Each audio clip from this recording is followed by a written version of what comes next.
ఈరోజు మా కిచెన్లో మనం చూడబోతున్న రెసిపీ వచ్చి సూపర్ హెమ్మీ సూపర్ టేస్టీగా ఉండే సేమియా మిక్సర్ ఫ్రెండ్స్. మిక్సర్ అంటే జనరల్గా శనగపిండి అది వాడి చేస్తారు కదా ఫ్రెండ్స్.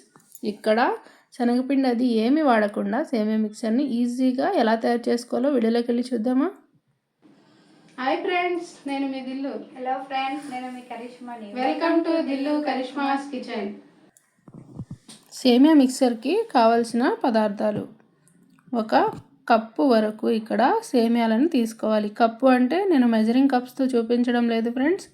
మీ దగ్గర ఏ కప్పు అవైలబుల్లో ఉంటే ఆ కప్పుతో సేమియాని తీసుకోవాలి. ఎంత క్వాంటిటీలో ప్రిపేర్ చేసుకోవాలి అనుకుంటే అంత క్వాంటిటీ సేమియాని తీసుకోవచ్చు.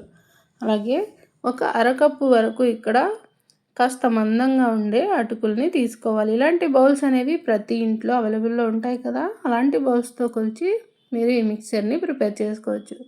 అలాగే ఒక అరకప్పు వరకు కార్న్ఫ్లెక్స్ అంటే పాలల్లో వేసుకునే కార్న్ఫ్లెక్స్ కాదు ఫ్రెండ్స్, ఇవి అప్పడాలు వడియాలు అవి అమ్ముతూ ఉంటారు కదా, అక్కడ ఇవి ఈజీగా దొరుకుతాయి. అలాగే ఏ సూపర్ మార్కెట్లో అయినా కూడా ఈజీలీ అవైలబుల్లో ఉంటాయి. అలాగే పుట్నాల పప్పుని ఒక పావు కప్పు వరకు తీసుకోవాలి, అంటే చట్నీ పప్పు అంటారు కదా ఫ్రెండ్స్, అది. అలాగే ఒక 3 టేబుల్ స్పూన్ల వరకు ఇక్కడ పల్లీలను కూడా తీసుకోవాలి.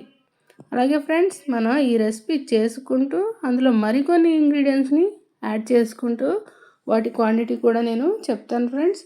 ఇప్పుడు మన సూపర్ యమ్మీ సేమియా మిక్సర్ ఎలా తయారు చేసుకోవాలో చూద్దామా. మన సేమియా మిక్సర్ ప్రిపేర్ చేసుకోవడం కోసం ముందుగా ఈ విధంగా ఒక లోతుగా ఉండే ప్యాన్ని తీసుకొని ప్యాన్లో ఒక 1/2 లీటర్ వరకు నీళ్ళను యాడ్ చేసుకోవాలి. ఈ విధంగా నీళ్ళని యాడ్ చేసుకుని నీళ్ళు అనేవి ఈ విధంగా రోలింగ్ బాయిల్ అయ్యే వరకు మరిగించుకోవాలి. ఈ విధంగా మరిగించుకున్న తర్వాత మనం ముందుగా తీసుకున్న 1 కప్పు సేమియాని ఇందులో యాడ్ చేసుకోవాలి. యాడ్ చేసుకొని ఒక 50% వరకు సేమియా అనేది ఉడికేలాగా ఉడికించుకోవాలి ఫ్రెండ్స్. పూర్తిగా మెత్తగా ఉడికించకూడదు. చూస్తున్నారు కదా, ఈ విధంగా సేమియా అనేది ఒక 50% ఉడకాలి. వీడియోలో నేను చూపిస్తున్నట్టు ఒక్కసారి చేత్తో నలిపి చూడాలి. ఈ విధంగా సేమియా ఉడికిన తర్వాత ఒక మిక్సింగ్ బౌల్ని అలాగే ఒక స్ట్రైనర్ని పెట్టుకుని సేమియా అంతటా మనం స్ట్రెయిన్ చేసి తీసుకుందాం. అంటే సేమియాని స్ట్రెయిన్ చేసి తీసుకోవాలని అర్థం ఫ్రెండ్స్. ఈ విధంగా సేమియాని స్ట్రెయిన్ చేసుకోవాలి స్ట్రైనర్ పెట్టుకొని. వెంటనే ఇలా స్ట్రెయిన్ చేసుకున్న వెంటనే మనం చల్లటి వాటర్ని సేమియా పైన వేసుకోవాలి. ఇలా ఎందుకు వేసుకోవాలి అంటే ఫ్రెండ్స్, సేమియా అనేది పొడి పొడిగా రావడం కోసం, ఒకదానికొకటి అంటుకోకుండా ఉండడం కోసం ఈ విధంగా సేమియా వేడిగా ఉన్నప్పుడే చల్ల నీళ్ళను వేసుకుని ఇలా పొడి పొడిగా వచ్చేలాగా సేమియా పైన వేసుకోవాలి. ఈ విధంగా స్ట్రెయిన్ చేసుకున్న సేమియాని రెడీగా పక్కన పెట్టుకుని ఈ విధంగా ఒక ప్లేట్ని తీసుకొని ఇందులోకి 2 టీ స్పూన్ల వరకు, అంటే 2 స్పూన్ల వరకు బియ్యం పిండిని తీసుకోవాలి. అలాగే 2 స్పూన్ల వరకు కార్న్ఫ్లోర్ని తీసుకోవాలి. ఈ విధంగా అలాగే మరొక 2 టీ స్పూన్ల వరకు, అంటే 2 స్పూన్ల వరకు ఇక్కడ మైదాని కూడా తీసుకోవాలి. ఈ విధంగా 2 స్పూన్ల బియ్యం పిండి, 2 స్పూన్ల కార్న్ఫ్లోర్, 2 స్పూన్ల మైదా పిండి తీసుకున్నాం కదా. ఈ మూడింటిని తీసుకున్న తర్వాత ఒక టీ స్పూన్ వరకు కారాన్ని, అలాగే 1/2 టీ స్పూన్ వరకు జీలకర్ర పొడిని కూడా తీసుకోవాలి. ఇక్కడ ఈ విధంగా జీలకర్ర పొడిని కూడా యాడ్ చేసుకోవాలి. ఇలా ఈ 2 యాడ్ చేసుకున్న తర్వాత కాస్త ఉప్పుని కూడా వేసుకుందాం, అంటే రుచికి తగ్గట్లుగా ఉప్పుని చూసి వేసుకోవాలి ఫ్రెండ్స్, మరీ ఎక్కువగా యాడ్ చేయొద్దు. ఇలా అన్నీ తీసుకున్న తర్వాత ఈ పిండ్లన్నీ బాగా కలిసేలాగా ఈ విధంగా కారం ఉప్పు అన్నీ కలుపుకోవాలి చక్కగా. మొత్తం ఈ విధంగా కలుపుకున్న తర్వాత మనం ముందుగా స్ట్రెయిన్ చేసుకున్న సేమియా ఉంది కదా, ఆ సేమియాని ఇందులో యాడ్ చేసుకోవాలి. ఈ విధంగా సేమియాని యాడ్ చేసుకుని మొత్తం వేళ్ళతో మాత్రమే ఈ పిండ్లన్నీ సేమియాకి పట్టేలాగా కలుపుకోవాలి. ఏదో యుద్ధం చేస్తున్నట్టు ఎలా పడితే అలాగా గజిబిజిగా కలపకూడదు ఫ్రెండ్స్. సేమియా అనేది పొడి పొడిగా రావడం కోసం వీడియోలో చూపిస్తున్నట్లుగా ఓన్లీ వేళ్ళతో మాత్రమే ఇలా కలపాలి. చూస్తున్నారు కదా, ఈ విధంగా చక్కగా సేమియా మొత్తం కలుపుకున్నాం కదా. మనం కలుపుకున్న పొడి పిండ్లన్నీ సేమియాకి పట్టేలాగా కలుపుకున్నాం కదా. ఇలా కలుపుకున్న తర్వాత వీటిని ఇప్పుడు డీప్ ఫ్రై చేసుకుందాం.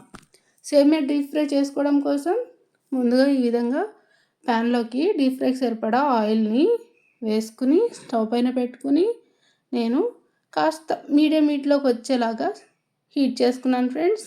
ఆయిల్ అనేది హీట్ ఎక్కిందో లేదో ఒక్క సేమియా వేసి నేను చెక్ చేశాను. ఆయిల్ అనేది కాస్త హీట్ ఎక్కింది. ఇప్పుడు ఇందులోకి మనం కలిపి పెట్టుకున్న సేమియాని యాడ్ చేసుకోవాలి. ఈ విధంగా చేత్తో నేను ఎలా వేస్తున్నానో చూస్తున్నారు కదా, జల్లుతున్నట్లు వేయాలి. ఒకే దగ్గర వేశారంటే ముద్దలాగా అయిపోతుంది. ఇలా జల్లుతున్నట్లు వేసుకుని ఫ్లేమ్ మొత్తం మీడియం టు లో ఫ్లేమ్లో పెట్టుకోవాలి. లేదంటే ఆయిల్ అనేది పొంగిపోయే అవకాశం ఉంటుంది ఫ్రెండ్స్. చూసి ఈ స్టెప్ని జాగ్రత్తగా ఫాలో అయ్యి చేసుకోవాలి. ఇలా వస్తున్న బబుల్స్ అన్నీ తగ్గి ఈ విధంగా సేమియా అనేది పైకి తేలితే మనం వేసిన సేమియా అనేది చక్కగా ఫ్రై అయినట్లు. చూసి జాగ్రత్తగా కొద్దిగా వేసుకుని వేయించి తీసుకోవాలి. చూస్తున్నారు కదా, సేమియా చక్కగా వేగింది కదా, మంచి గోల్డెన్ కలర్లో కనిపిస్తుంది కదా. ఇలా కనిపించేలాగా వేయించుకోవాలి. నేను తీసుకున్న ప్యాన్ అనేది కాస్త చిన్నదిగా ఉంది ఫ్రెండ్స్, అందుకే నేను ఈ విధంగా కొద్దిగా వేసుకుని వేయించుకుంటున్నాను. మీరు కాస్త పెద్ద ప్యాన్ని కనుక తీసుకున్నారంటే మీరు కొద్దిగా ఎక్కువగా కూడా వేసి వేయించుకోవచ్చు. మొత్తానికి మనం వేయించే సేమియా అనేది కరకరలాడుతూ రావాలి ఫ్రెండ్స్. అలా వచ్చేలాగా వేయించుకోవాలి మీడియం టు లో ఫ్లేమ్లో పెట్టుకుని. ఇలా నెక్స్ట్ బ్యాచ్ సేమియాని కూడా వేసి బాగా చక్కగా మొదట్లో మనం చెప్పుకున్నట్లుగానే బాగా క్రిస్పీగా అయ్యేలాగా వేయించుకోవాలి. ఇలానే మొత్తం సేమియాని వేయించి తీసుకుందాం. ఈ విధంగా చూస్తున్నారు కదా, మొత్తం సేమియా మొత్తం వేయించి తీసుకున్నాం కదా, మంచి గోల్డెన్ కలర్లో వచ్చింది కదా. ఇలా వేయించి తీసుకున్న తర్వాత మిగతా ఇంగ్రీడియంట్స్ వేసి వేయించుకుందాం. ఈ విధంగా జాలి గరిటెని పెట్టుకుని కానీ లేదంటే డైరెక్ట్గా ఆయిల్లో వేసి కానీ కార్న్ఫ్లెక్స్ని వేయించుకోవాలి. ఈ విధంగా ఆయిల్ అనేది కాస్త తక్కువగా ఉండడం వల్ల తొందరగా ఇవి వేగడం లేదు ఫ్రెండ్స్. ఈ విధంగా నేను ఆయిల్లో వేసి వేయించి ఈ విధంగా సేమియాలోకి కార్న్ఫ్లెక్స్ని తీసుకున్నాను. అలాగే మిగతా ఇంగ్రీడియంట్స్ కూడా డైరెక్ట్గా ఆయిల్లోకి నేను తీసుకుంటున్నాను ఫ్రెండ్స్. మనం తీసుకున్న పుట్నాల పప్పుని కూడా ఈ విధంగా వేయించి సేమ్ అదే బౌల్లోకి తీసుకోవాలి. ఇప్పుడు ఫైనల్గా మనం తీసుకున్న పల్లీలను కూడా వేసి పల్లీలపై ఉండే పొట్టు కాస్త చిటిలి పల్లీలు అనేవి బాగా వేగాక సేమ్ అదే ప్యాన్లోకి యాడ్ చేసుకుందాం. అంటే అదే బౌల్లోకి ఈ విధంగా తీసుకోవాలి. ఇలా తీసుకున్న తర్వాత ఇప్పుడు మన ఇందులో ఈ మిక్సర్లో చాలా టేస్టీగా ఉండే ఈ అటుకుల్ని మాత్రం కంపల్సరీగా ఇలా గరిటెలో వేయించాలి. ఈ విధంగా అటుకులు కూడా చక్కగా వేయించి తీసుకున్నాం కదా. అన్నీ వేయించి తీసుకున్న తర్వాత ఇప్పుడు ఒక 9 లేదా 10 వరకు వెల్లుల్లిని తీసుకుని ఇలా పొట్టుతోనే కాస్త క్రష్ చేసి ఆయిల్లో వేసుకుని మిక్సర్లోకి తీసుకుందాం. ఈ టైంలో మీ దగ్గర కరివేపాకు కనుక ఉంటే కరివేపాకుని కూడా వేసి వేయించి మిక్సర్లోకి తీసుకుంటే చాలా మంచి రుచిగా ఉంటుంది ఫ్రెండ్స్. నా దగ్గర ప్రజెంట్ కరివేపాకు లేదు కాబట్టి నేను కరివేపాకుని యాడ్ చేయడం లేదు. ఈ విధంగా వెల్లుల్లిని కూడా వేయించి తీసుకున్న తర్వాత మన సూపర్ టేస్టీ యమ్మీ అయిన సేమియా మిక్సర్ రెడీ అయిపోయింది అనుకుంటున్నారా? లేదు ఫ్రెండ్స్, ఇందులో తోడా చట్పటా టేస్ట్ని ఇచ్చేద్దామా మరి ఈ మిక్సర్కి.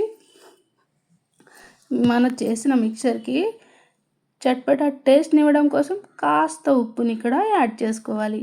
కాస్త యాడ్ చేసుకోండి ఫ్రెండ్స్, ఎక్కువ వేయకూడదు. అలాగే కాస్త కారాన్ని కూడా యాడ్ చేసుకోవాలి.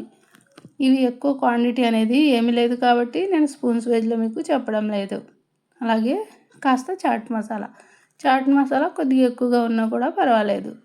ఈ విధంగా ఉప్పుని కారాన్ని చాట్ మసాలాని తీసుకుని ఇలా బాగా టాస్ చేసుకుంటే మన సూపర్ టేస్టీ యమ్మీగా ఉండే సేమియా మిక్చర్, అది కూడా శనగపిండి అది వాడకుండా మిక్సర్ని ప్రిపేర్ చేసాం కదా, ఎంత టేస్టీగా ఉండే మిక్సర్ రెడీ అయిపోయింది. పిల్లలందరూ పండగే చేసుకుంటారు ఫ్రెండ్స్. ఈ మిక్సర్ తిన్నారంటే బయట దొరికే మిక్సర్ వైపు పరిగెట్టరు. అలాగే నేను చూపించిన క్వాంటిటీస్ని యాజ్ ఇట్ ఈస్గా ఫాలో అవుతూ మీరు కూడా ఒక్కసారి ఎప్పుడు బోరింగ్గా సేమియాతో పాయసం, కేసరి ఇలానే కాకుండా ఒకసారి ఈ విధంగా మిక్చర్ తయారు చేసి చూడండి. ప్రతిసారి మీరు ఈ విధంగానే చేసుకుంటారు. నేను చూపించిన క్వాంటిటీస్ని యాజ్ ఇట్ ఈస్గా ఫాలో అవుతూ మీరు కూడా ప్రిపేర్ చేసి మీకు ఎలా కుదిరిందో డెఫినెట్గా కామెంట్ చేసి చెప్పండి. అలాగే మీకు ఇంకేమైనా రెసిపీస్ కావాలన్నా కూడా మాకు పలానా రెసిపీ కావాలి అని మాకు చెప్పండి ఫ్రెండ్స్. మేము డెఫినెట్గా చేసి వీడియో అనేది అప్లోడ్ చేస్తాం. అలాగే ఈజీ అండ్ టేస్టీ రెసిపీస్ కోసం దిల్లు కరిష్మాస్ కిచెన్ని ఫాలో అవ్వడం మర్చిపోకండి ఫ్రెండ్.